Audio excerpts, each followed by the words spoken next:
Olá, meu nome é Fernando Mendonça, eu sou professor de Filosofia na Universidade Federal de Uberlândia e esse vídeo faz parte de um esforço do coletivo constituído pelas alunas do curso de Filosofia. Esse coletivo é chamado de Filominas e a minha intenção é colaborar com a atividade que o coletivo propôs de ressaltar o papel de filósofas ao longo da história da filosofia. Esse é um vídeo, uma tentativa de um vídeo amador, então barulhos de cachorros ou de vizinhos ou qualquer outra coisa podem acontecer aqui. Para isso eu já peço desculpas. E hoje nós vamos falar sobre uma filósofa inglesa chamada Elizabeth Anscombe, que é muito pouco conhecida entre nós, no nosso curso, pelos nossos alunos. Entretanto, Anscombe foi uma filósofa de grande importância no século XX. Ela teve contribuições decisivas para uma série de disciplinas filosóficas, como eu vou dizer hoje, e eu vou falar um pouquinho também sobre um artigo dela publicado no meio do século passado, que se tornou um artigo de enorme influência para o desenvolvimento da filosofia moral, da ética, no século XX. Então, Elizabeth Anscombe nasceu em 1919 e faleceu em 2001. Ela foi uma filósofa bastante importante e reconhecida, a ponto de ter obituários publicados nos principais jornais em língua inglesa no mundo, como é facilmente verificado numa busca rápida pelo Google. Anscombe graduou-se em filosofia em Oxford e logo após a graduação conseguiu um estágio de pós-doutorado em Cambridge para trabalhar com Wittgenstein. A parceria com Wittgenstein durou até a morte dele em 1951 e Anscombe foi escolhida por ele para traduzir várias de suas obras para a língua inglesa. Essas traduções se tornaram famosas, são clássicos da filosofia. São traduções bem feitas, rigorosas, etc. E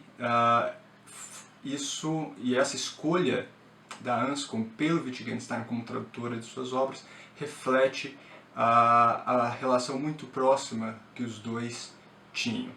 Então, após esse estágio em Cambridge, Anscombe se tornou professora em Oxford. Em 1970, voltou para Cambridge como professora, onde atuou até se aposentar, e ocupou em Cambridge a cadeira que antes era a de Wittgenstein.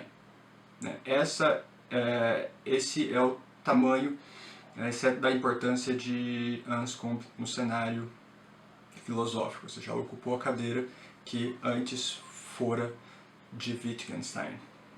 Sua produção acadêmica foi enorme e se estende em trabalhos que cobrem filosofia da linguagem, filosofia da ação, psicologia moral, ética, filosofia da religião, filosofia da mente, lógica filosófica e metafísica.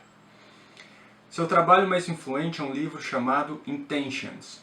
Eu não sei se tem tradução em português, e esse livro, Intentions, que seria traduzido como Intenções, foi considerado por Donald Davidson como o trabalho mais importante de tratamento filosófico sobre a ação humana desde Aristóteles.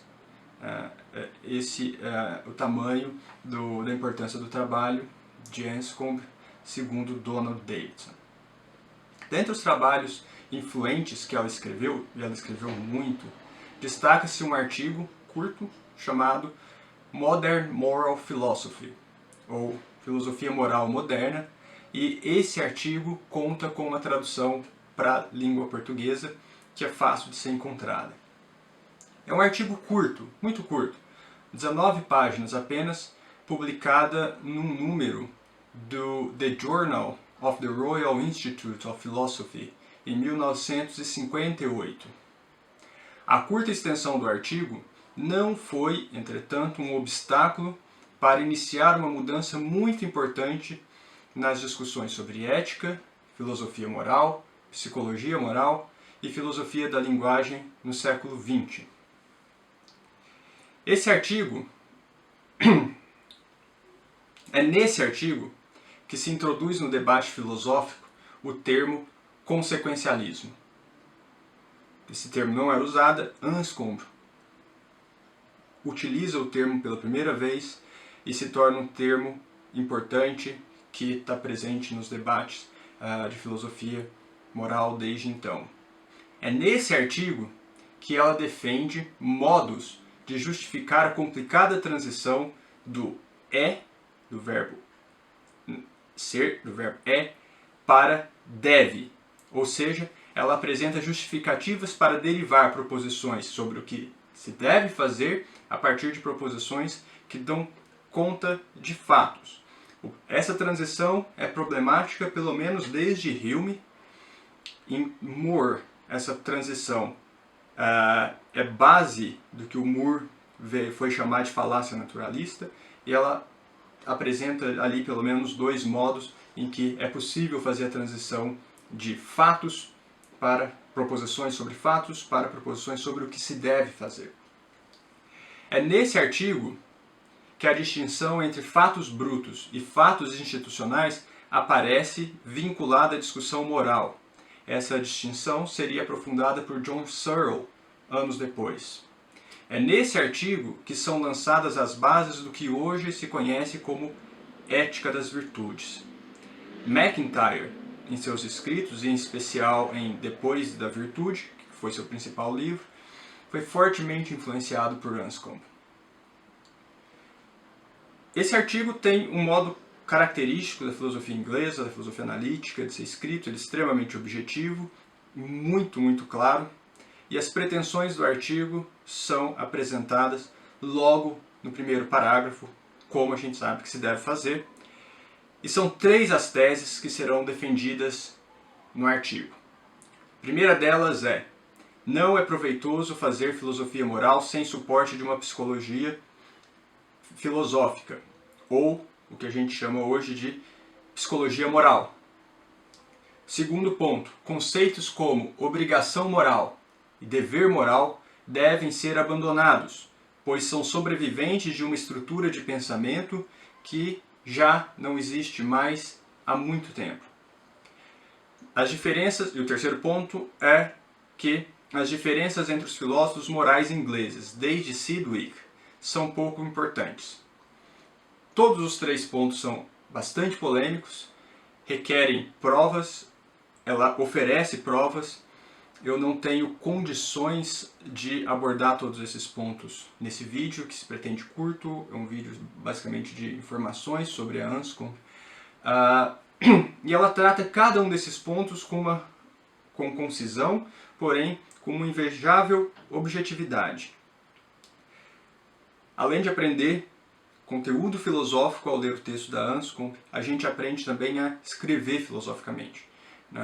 Isso é sempre muito proveitoso ao lermos textos de filosofia. Como não é possível, para mim, nesse vídeo, abordar todos esses pontos, eu escolhi dois que me parecem bastante importantes. São esses pontos, aqueles relativos à distinção entre fatos brutos e fatos institucionais, e em relação à necessidade de uma psicologia moral para fazer filosofia prática, ou filosofia moral. Primeiro ponto, as distinções entre fatos brutos e fatos institucionais. Considere a seguinte situação: eu devo R$5 para o sacolão. Isso seria um fato ou não? Se a gente, segundo Anscombe, esse tipo de fato só é possível porque ele é decomposto em fatos brutos que, associados a um contexto institucional, torna esse fenômeno fato. Então, eu devo ao sacolão R$5, nesse caso, pode ser decomposto em fatos brutos que seriam um conjunto dentro de várias possibilidades, mas um conjunto de fatos brutos que, juntamente com o contexto, geram condições suficientes para identificar o fato A.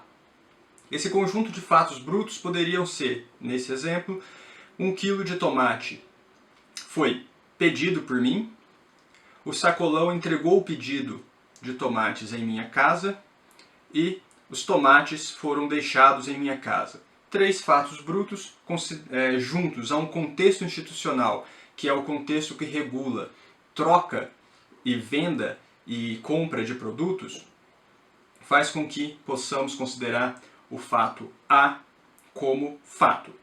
Isso é importante porque o fato A contém o verbo dever.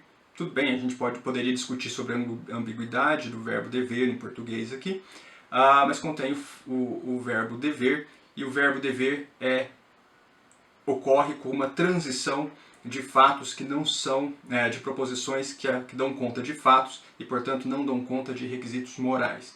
Então você deriva uma proposição sobre o que fazer a partir de proposições fatuais. A gente não tem condições de aprofundar nesse ponto, mas é um ponto bastante importante, relevante, que foi utilizado posteriormente por John Searle. O segundo ponto que eu gostaria de apontar, que de um modo ou de outro supõe o primeiro, é o seguinte: assumindo que seja verdade, e Anscombe parece ter apresentado provas para isso, assumindo-se que é verdade que é possível usar termos morais como justiça e injustiça com base em fatos, ou seja, esses termos significam fatos ou dizem respeito a fatos, será preciso uma investigação adequada do que é a ação humana, a natureza humana e a psicologia moral envolvida na ação, pois pelo menos partes dos fatos que constituirão o que é justiça ou injustiça serão fatos relativos aos processos psicológicos da ação humana, inclusive intenções. Daí a importância do principal livro que Anscombe escreveu, chamado exatamente Intentions. Eu não posso me aprofundar em nenhum desses pontos, mas são pontos de bastante interesse filosófico, são pontos profícuos,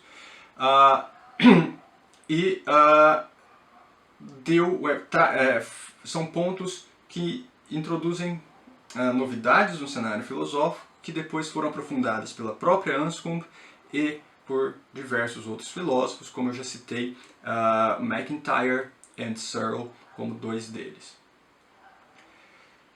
Além da profícua vida acadêmica, Anscombe defendia fortemente suas ideias na arena pública. Aparentemente ela tinha recebido inclusive um apelido, dado o modo rigoroso com o qual ela defendia suas opiniões, e esse apelido é Dragon Lady, a senhora dragão, ou qualquer coisa assim, por conta de quão bravamente ela defendia seus pontos.